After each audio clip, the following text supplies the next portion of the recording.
কড়াই দিয়ে দেবো সরিষার তেল পরিমাণ মতো। তো পনিরটা ভাজবো। তেল গরম হয়ে গেছে, পনিরটা ভেজে নেব। এখন 4টা পনির, তাই না? পনিরটা লাল লাল করে ভাজা হয়ে গেছে। এবার আমি পনিরটা প্লেটের মধ্যে তুলে নেব।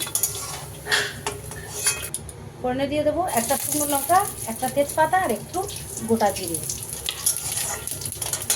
মাছ মিশিয়ে আনাজগুলো নিয়েছি, দিয়ে দেবো আগে বিনস শাক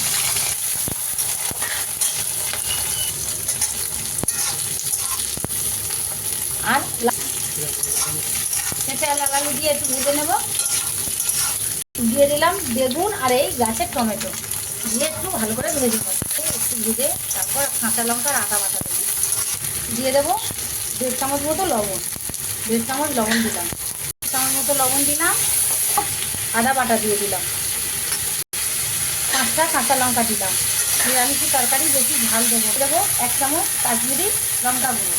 পুরো 1 চামচ দিলাম। 1 চামচ কাশ্মীরি লঙ্কা গুঁড়ো দিলাম। যা সুন্দর করে ভেজে নিয়েছি। এই যে মশলা আমি এবারে দিয়ে দেবো ভেজে রাখা পনির। ভালো করে ভাজা ভেজে রাখা গুঁড়ো মশলা কিছুটা দিলাম আর কিছুটা নামানোর সময় দিয়ে দেবো 1 চামচ মতো চিনির দানা, পরিমাণ মতো জল। তো 5 মিশালি পনির দিয়ে সবজি দিয়ে যে তরকারিটা হয়ে গেছে।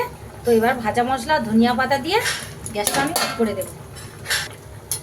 দারুণ লাগছে দেখতে।